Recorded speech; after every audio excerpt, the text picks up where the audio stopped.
बिस्मिल्लाहिर्रहमानिर्रहीम। अस्सलाम वालेकुम दोस्तों, कैसे हो आप सब? उम्मीद करता हूँ आप सब ठीक होंगे। Welcome back to the new video and welcome back to the channel literature coverage. आओ लिटरेचर पढ़ें। दोस्तों, आज की इस वीडियो में हम लोग एक बहुत ही इंटरेस्टिंग प्ले पढ़ने जा रहे हैं जिसका नेम है द थ्री पेनी ओपरा। इस प्ले को बर्टोल्ट ब्रेक्ट ने लिखा था।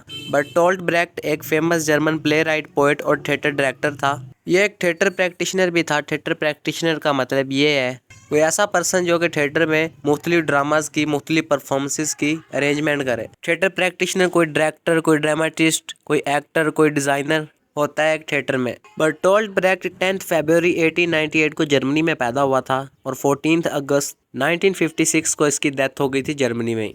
वैसे 14 अगस्त आने वाली है, हम पाकिस्तानियों के लिए तो खास दिन है ना ये। दोस्तों, यहाँ पे जो वर्ड आपको नजर आ रहा है थ्री पेनी, इसका क्या मतलब है? थ्री पेनी को थ्री पेंस भी बोला जाता है। ये पाउंड का एक छोटा साइज है। ये एक सिक्का होता है। यूनाइटेड किंगडम, बर्तानिया और इंग्लैंड, यहाँ पे ये यूज होता था। और ओपरा का मतलब है कोई ड्रामा जिसमें एक या एक से ज्यादा एक्ट्स हों और म्यूजिकल इंस्ट्रूमेंट्स भी हों और सिंगर्स म्यूजिक के साथ गाना गाए। दोस्तों, कंफ्यूज बिल्कुल ना होना, इस प्ले को ध्यान से समझना। इस प्ले को अडेप्ट किया गया है किसी और प्ले से। द थ्री पेनी ओपरा जिस प्ले से अडेप्ट किया गया है उस प्ले का नेम था द बेगर्स ओपरा। और द बेगर्स ओपरा प्ले लिखा था जॉन गे ने। जॉन गे एक इंग्लिश पोइट और ड्रामेटिस्ट था। द बेगर्स ओपरा प्ले 1728 में 3 एक्ट्स में लिखा गया था। द बेगर्स ओपरा प्ले को 18th सेंचुरी का बैलेड ओपरा भी कहा जाता है। बैलेड का मतलब है एक सेंटिमेंटल, इमोशनल या फिर रोमांटिक सॉन्ग जो कि आहिस्ता आहिस्ता गाया जाए। और 18th सेंचुरी इंग्लैंड में थिएटर्स में ये इंटरटेनमेंट का एक सोर्स था कि 18th सेंचुरी में जो थिएटर्स थे उनमें जो प्लेस परफॉर्म होते थे, वहाँ पे प्लेस में म्यूजिक के साथ ये सॉन्ग्स गाए जाते थे। द बेगर्स ओपरा प्ले 29 जनवरी 1728 में लिंकॉल्न्स इन फील्ड्स थिएटर लंदन में परफॉर्म हुआ था। और एलिजबेथ हॉप्टमैन ने इस प्ले की ट्रांसलेशन की थी और इस ट्रांसलेशन से फिर बर्टोल्ट ब्रेक्ट ने अपना प्ले लिख दिया the three penny opera. Elizabeth Hauptmann एक जर्मन राइटर थी जो कि बर्टोल्ट ब्रेक्ट के साथ वर्क करती थी। अब द बेगर्स ओपरा प्ले के साथ साथ बर्टोल्ट ब्रेक्ट ने फ्रैंकोइस वायलन के 4 सॉन्ग्स को भी अपने play the three penny opera में यूज किया है। Francois Villon late middle ages का एक फ्रेंच पोएट था। उसके सॉन्ग्स की ट्रांसलेशन की थी के.एल. एमर ने। इसका पूरा नेम कार्ल एनाटोन क्लेमर था। सो ये आप लोगों ने माइंड में रखना है अपने द बेगर्स ओपरा प्ले और फ्रैंकोइस वायलन के 4 सॉन्ग्स को बर्टोल्ट ब्रेक्ट ने यूज किया और अपना एक प्ले लिख दिया the three penny opera. The three penny opera play के 3 एक्ट्स हैं और ये प्ले 31 अगस्त 1928 को परफॉर्म हुआ था। जिस थिएटर में ये प्ले परफॉर्म हुआ उस थिएटर का नाम था theatre am Schiffbauerdamm Berlin. Berlin Germany का कैपिटल सिटी है। The three penny opera play 1928 में ही लिखा गया था। The three penny opera play की सेटिंग ऑफ टाइम है 19th सेंचुरी 1837। अब 1837 में क्या हुआ था, क्वीन विक्टोरिया यूनाइटेड किंगडम की न्यू क्वीन बनी थी और the three penny opera play की सेटिंग ऑफ प्लेस है लंदन। तो चलिए दोस्तों, शुरू करते हैं अब इस प्ले की समरी। ये प्ले कुछ यूं शुरू होता है कि एक बैलेड सिंगर इंग्लैंड की एक स्ट्रीट सोहो में एक हजूम को एक मर्डर बैलेड सुनाता है। ये सिंगर अपने सॉन्ग में लंदन शहर के एक बहुत ही खतरनाक गैंगस्टर के बारे में बताता है जिसका नाम होता है मैकिथ, जिसका निकनेम मैकी द नाइफ भी है। और फिर इस प्ले का एक्ट 1 शुरू होता है। बर्टोल्ट ब्रेक्ट एक्ट 1 में ऑडियंस को जोनाथन जेरेमिया पैचम इस कैरेक्टर से इंट्रोड्यूस करवाता है जो कि एक एम्पोरियम का, एक शॉप का ओनर है और उस शॉप का नेम है द बेगर्स फ्रेंड। लंदन के डिस्ट्रिक्ट्स में कुछ डिस्ट्रिक्ट्स के बेगर्स को पैचम कंट्रोल करता है और पैचम की शॉप पर लोग बैगर बनने का लाइसेंस लेने आते हैं ताकि वो लंदन के किसी गली में या लंदन के किसी डिस्ट्रिक्ट में भीख मांग सके। यहाँ पर कुछ पुराने कपड़े और कुछ गत्ते के साइंस वगैरह भी लेने आते हैं लोग जिन्होंने भीख मांगनी होती है। और ये लोग पैचम की शॉप पर आते हैं ये कपड़े वगैरह खरीदने के लिए, ये सामान वगैरह खरीदने के लिए ताकि वो भिखारी लग सके ज़ाहरी तौर पर। पैचम एक यंग मैन फिल्च की हेल्प करता है उसको कुछ बैगर्स वाले कपड़े देकर। और फिर पैचम ये कहता है कि वो लंदन के 14 डिस्ट्रिक्ट्स जहाँ पे भीख मांगी जाती है उनमें से एक डिस्ट्रिक्ट के बैगर्स को पैचम कंट्रोल करता है, ये बताता है पैचम फिल्च को। पैचम की वाइफ मिसिस पैचम नीचे आती है सीढ़ियों से। पैचम की बीवी का नाम है सीलिया पैचम। सीलिया पैचम परेशान है और आकर अपने हस्बैंड पैचम को कहती है कि उसको अपनी बेटी पोली के बारे में बड़ी परेशानी हो रही है क्योंकि वो अपना ज़्यादातर टाइम एक पर्सन के साथ स्पेंड कर रही है। सीलिया पैचम उस पर्सन का नाम द कैप्टन बताती है। तो पैचम समझ जाता है कि ये आदमी जिसके साथ उसकी बेटी पोली अपना ज़्यादातर टाइम स्पेंड कर रही है वो मैकिथ ही है। अब मैकिथ और पोली क्या करते हैं, भागकर शादी कर लेते हैं और इस शादी में मैकिथ के गैंग के लोग शामिल होते हैं। यानी चोर क्रिमिनल्स वगैरह ही होते हैं, क्योंकि मैकित खुद क्रिमिनल है, खुद वो बदमाशी करता है और चोरियां करता है और क्राइम भी करता है। शादी के बाद मैकित अपने गैंग मेंबर्स को कहता है कि उसके लिए एंटरटेनमेंट का इंतजाम किया जाए। तो मैकित के गैंग मेंबर्स कुछ सॉन्ग्स गाते हैं, कुछ जोक्स वगैरह सुनाते हैं इसको।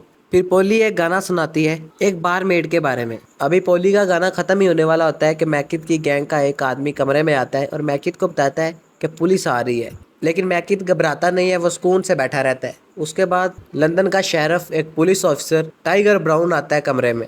मैकित और टाइगर ब्राउन दोनों आपस में मिलते हैं। ये दोनों बहुत पुराने दोस्त हैं। अब एक दोस्त जो है वो क्रिमिनल है और दूसरा दोस्त पुलिस वाला है। टाइगर ब्राउन और मैकित इंडियन आर्मी में सोल्जर थे, वहाँ पे आर्मी में इकट्ठे काम करते थे ये। अब ये दोनों दोस्त एक डील करते हैं। मैकित जो है वो अपने दोस्त टाइगर ब्राउन को पैसे देता है कि उसके क्राइम्स को, मैकित पर जो केसेस हैं उनको हल ना किया जाए। यानी मैकित इसलिए पैसे देता है टाइगर ब्राउन को कि वो जुर्म करता रहे और पुलिस के हाथों, कानून के हाथों बचता रहे। और जब कहीं पुलिस की रेड पड़ने वाली होती है, छापा पड़ने लगा होता है पुलिस का, तो टाइगर ब्राउन अपने दोस्त मैकित को पहले से ही खबर कर देता है ताकि मैकित पुलिस के हाथ ना लग सके। मैकित अपने दोस्त टाइगर ब्राउन को कहता है कि उसका ससुर फादर इन लॉ पैचम इस बात से खुश नहीं है कि मैकित ने उसकी बेटी पोली के साथ भागकर शादी की, और मैकित ये कहता है कि पैचम कहीं उसके लिए खतरा ना बने। टाइगर ब्राउन अपने दोस्त मैकित को हौसला देता है कि खतरे वाली कोई बात नहीं है। अगले दिन पोली अपने घर जाती है और अपने वालिदैन को, अपने पेरेंट्स को बताती है कि उसने मैकित के साथ शादी कर ली है। मिस्टर पैचम और मिसिस पैचम अपनी बेटी पोली को बहुत डांटते हैं कि उसने ऐसी हरकत क्यों की, क्यों शादी की एक क्रिमिनल मैकित के साथ। पोली अपने फादर मिस्टर पैचम को मनाती है कि पोली और मैकित की शादी को वो कबूल कर ले। पोली की मदर सीलिया पैचम पोली को समझाती है कि मैकित एक अच्छा इंसान नहीं है, उसके बहुत सारी औरतों के साथ रिलेशनशिप्स हैं, फिजिकल रिलेशनशिप्स, और मैकित को अगर कानून फांसी दे दे या मैकित अगर मर जाए तो बहुत सारी औरतें उसकी लाश पर रोने धोने के लिए और मातम करने के लिए पहुंच जाएंगी। हाफ डजन यानी आधी दर्जन औरतें मैकित के मरने पर रोएंगी। सीलिया पैचम अपनी बेटी पोली को ये बात समझाने की कोशिश करती है। पैचम ये बात सुन के कहता है कि फांसी एक अच्छा आइडिया है। मिस्टर पैचम और उसकी बीवी सीलिया पैचम ये प्लान बनाते हैं कि मैकित जब ब्रोथल में प्रोस्टिट्यूट्स को मिलने जाएगा उनके साथ सोने के लिए, तो मिस्टर पैचम और मिसिस पैचम पुलिस को बता देंगे और पुलिस मैकित को पकड़ लेगी। पोली अपने पेरेंट्स को कहती है कि नहीं, मैकित उसको धोखा नहीं देगा, और ये भी कहती है अपने पेरेंट्स को कि पुलिस तक बात ना लेकर जाएं वो, यानी मैकित के खिलाफ कोई भी केस ना दर्ज करवाएं। पैचम कहता है कि मैकित ने कानून तोड़ा है, उसने उसकी बेटी को घर से भगाकर उसके साथ शादी की और उसके साथ रिलेशन बनाया। एक्ट 1 के एंड पर फिर पैचम स्टेज के फ्रंट पर आता है और एक गाना गाता है कि दुनिया कितनी छोटी है और दुनिया में खुशी बहुत थोड़ी है। एक्ट 2 शुरू होता है इस प्ले का, और पोली अपने हस्बैंड मैकित के पास जाती है और उसको बताती है कि पोली का बाप पैचम और शेरिफ ब्राउन मैकित के खिलाफ साजिश कर रहे हैं मैकित को अरेस्ट करने की। मैकित इस बात की कोई परवाह नहीं करता। तो फिर पोली मैकित को बताती है कि उसके खिलाफ कितने ज़्यादा केसेस हैं, कितने ज़्यादा चार्जेस हैं, और पुलिस के पास मैकित के खिलाफ रेप का केस भी दर्ज है। ये सुनकर मैकित थोड़ा सा परेशान हो जाता है। मैकित अपने गैंग मेंबर्स को कहता है कि उनके बैंक अकाउंट्स में जितने भी पैसे हैं वो निकाल लो ताकि कहीं किसी गाँव में जाकर छुप जाएँ। मैकित जाने से पहले पोली को कहता है कि अपना ख्याल रखे वो, और अपने कुछ गैंग मेंबर्स को पोली के पास ही छोड़ जाता है और उनको कहता है कि पोली जो भी कहे उसकी बात मान ले वो। अब पोली को फिक्र लग जाती है कि मैकित उसे धोखा देगा, लेकिन मैकित पोली के साथ वादा करता है कि वो उसको धोखा नहीं देगा। दोस्तों, आप लोगों को ये बात समझ में आ गई होगी कि जो मैकित है उसके बहुत सारी औरतों के साथ रिलेशनशिप्स हैं। वो प्रोस्टिट्यूट्स के पास जाता है, उनके साथ सोता है, और इसके अलावा और भी बहुत सारी लड़कियों के साथ इसके तल्लुकात रह चुके हैं मैकित के।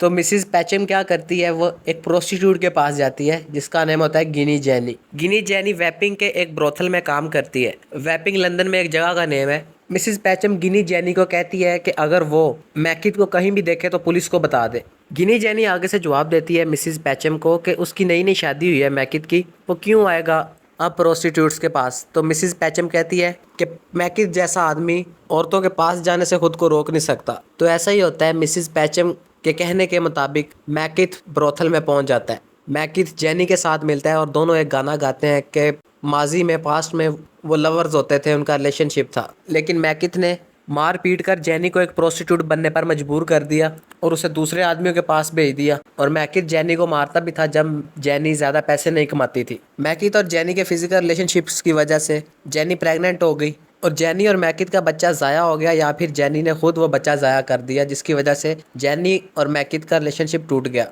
जैनी कमरे से बाहर जाती है जहाँ पे मिसिस पैचम एक पुलिस कांस्टेबल स्मिथ के साथ वेट कर रही होती है। मैकिथ को पता नहीं चलता कि पुलिस आई है, क्योंकि वो अपने और जेनी के डांस में खोया होता है। कांस्टेबल स्मिथ अंदर आता है और मैकिथ को अरेस्ट कर लेता है।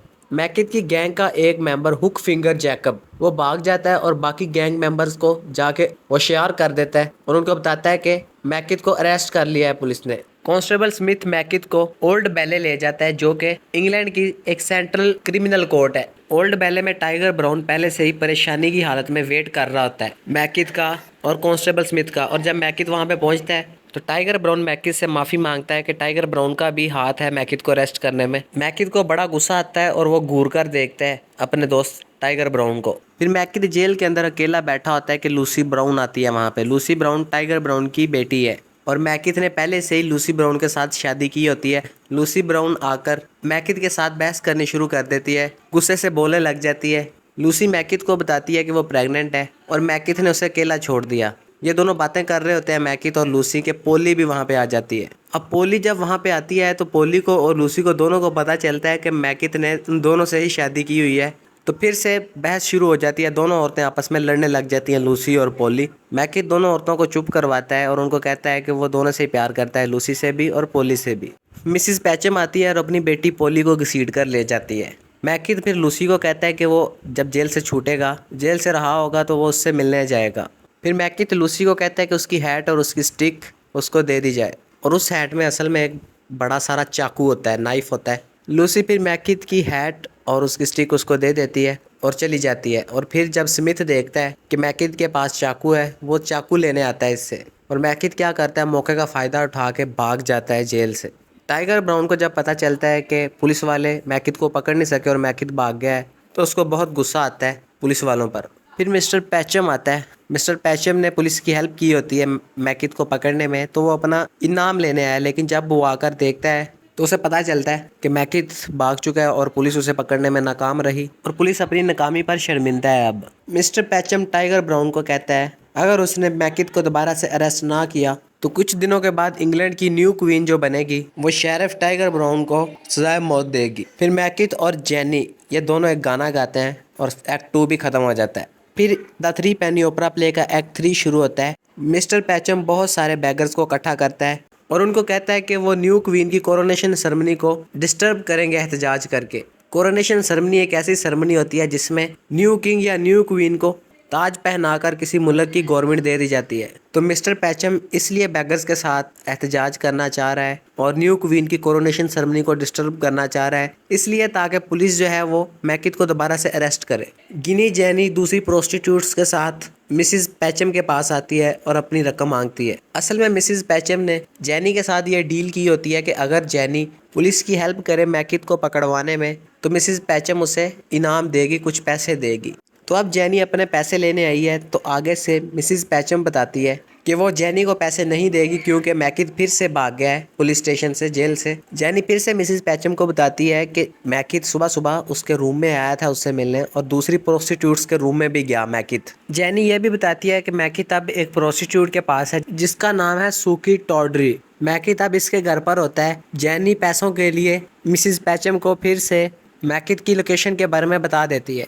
मिसिस पैचम को बड़ा गुस्सा आता है कि किस तरह का इंसान है मैकिथ, जो है हर वक्त औरतों के पीछे भागता रहता है, कभी किसके पास और कभी किसके पास। फिर फील चाहता है आकर मिस्टर पैचम को बताता है कि पुलिस उन लोगों के पास ही खड़ी है। बहुत सारे बैगर्स को जो इकट्ठा किया है ना मिस्टर पैचम ने एहतजाज करने के लिए कि मैकिथ को पकड़ा जाए। कुछ बैगर्स के पास इंस्ट्रूमेंट्स होते हैं और जब मिस्टर पैचम उनको हार्मलेस वर्ड कहता है तो वो बैगर्स उन इंस्ट्रूमेंट्स को बजाना शुरू कर देते हैं। अब ये लोग न्यू क्वीन की कोरोनेशन सेरेमनी को डिस्टर्ब कर रहे होते हैं, तो टाइगर ब्राउन क्या करता है, आकर मिस्टर पैचम को अरेस्ट कर लेता है। मिस्टर पैचम आगे से चिल्लाता है, आगे से बोलता है कि जो असल क्रिमिनल्स हैं उनको बाहर खुला छोड़ा हुआ है, वो बाहर घूम रहे हैं और जो बेगुनाह लोग हैं उनको पुलिस अरेस्ट कर रही है, मिस्टर पैचम को अरेस्ट कर रही है और मैकिथ जो है वो बाहर घूम रहा है। टाइगर ब्राउन पुलिस को कहता है कि जितने भी बैगर्स हैं सबको अरेस्ट कर लो।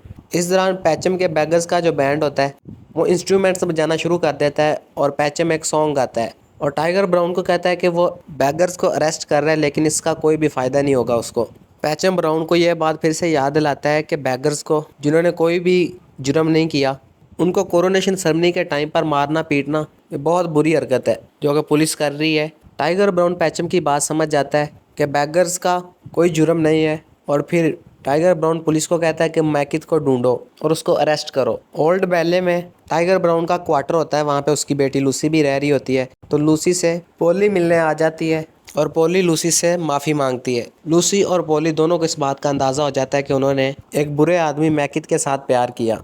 लूसी पोली को बताती है कि वो प्रेग्नेंट नहीं है और पोली को कहती है कि वो अब मैकिथ के साथ रह सकती है। पोली और लूसी दोनों को बाहर से आवाज़ आती है कि मैकिथ को फिर से अरेस्ट कर लिया है पुलिस ने। अगली सुबह घड़ी पर सुबह के 5 बजे की घंटी बजती है और स्मिथ आता है जो पुलिस कांस्टेबल है और आकर मैकिथ को बताता है कि उसको 6 बजे फांसी दे दी जाएगी। मैकिथ स्मिथ को 1000 पाउंड रिश्वत देने की कोशिश करता है ताकि स्मिथ मैकिथ को रहा कर दे, लेकिन स्मिथ कहता है कि उसको मैकिथ पर शक है कि वो 1 घंटे में रकम ले आएगा 1000 पाउंड या फिर नहीं। मैकिथ की गैंग के 2 मेंबर्स आते हैं, मनी मैथ्यू और हुक फिंगर जैकब। ये दोनों पुलिस को बताते हैं कि ये मैकिथ से मिलना चाहते हैं। मैकिथ फिर इन दोनों आदमियों को कहता है कि इनकी गैंग के बैंक अकाउंट्स में जितने भी पैसे पड़े हैं वो सब इकट्ठे कर लिए जाएं ताकि मैकिथ पैसे देकर जेल से रहा हो सके। मनी मैथ्यू और हुक फिंगर जैकब ये मैकिथ को बताते हैं कि इनके पास जो पैसा था वो ये इस्तेमाल कर चुके हैं, लेकिन फिर भी ये अपनी पूरी कोशिश करेंगे कि और पैसा जमा कर सकें और मैकिथ को रहा करवा सकें।